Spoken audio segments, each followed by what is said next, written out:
सोचो अगर कल सुबह उठो और खबर आए कि अब दुनिया का नया पैसा आ गया है, BRICS currency. Brazil, Russia, India, China और साउथ अफ्रीका, ये 5 देश मिलकर डॉलर को रिप्लेस करने की सोच रहे हैं। पर क्या ये पॉसिबल है और इसका असर क्या होगा हमारे ऊपर? चलिए समझते हैं। ब्रिक्स बेसिकली 5 डेवलपिंग कंट्रीज का ग्रुप है। ब्राजील, रशिया, इंडिया, चाइना और साउथ अफ्रीका। अभी ये आपस में ट्रेड तो करते हैं, लेकिन ज्यादातर डील्स डॉलर में होती हैं। अब आइडिया ये है कि अगर एक कॉमन ब्रिक्स करेंसी आ जाए तो डॉलर पर डिपेंडेंस कम हो जाएगी।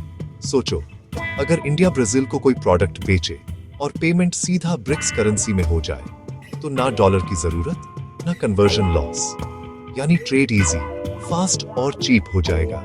साथ ही ब्रिक्स देशों का ग्लोबल इन्फ्लुएंस भी बढ़ेगा। लेकिन प्रॉब्लम यह है कि इन 5 देशों की इकोनॉमी एक जैसी नहीं है।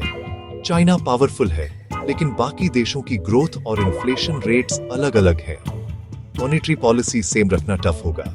और सबसे बड़ा सवाल, कंट्रोल किसके पास होगा? अगर एक देश ज्यादा कंट्रोल ले ले तो बाकी कंट्रीज अनकंफर्टेबल हो जाएंगी।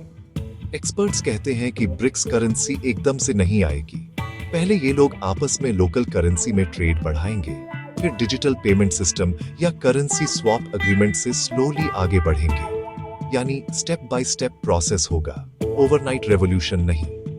तो ब्रिक्स करेंसी का आइडिया एम्बिशियस है, लेकिन चैलेंज भी उतने ही बड़े हैं। अगर ये सक्सेसफुल होता है तो ग्लोबल फाइनेंस की हिस्ट्री बदल सकती है। पर फिलहाल डॉलर अभी भी दुनिया का बॉस बना हुआ है। आप बताओ, क्या ब्रिक्स करेंसी डॉलर को हरा पाएगी? कमेंट में लिखो।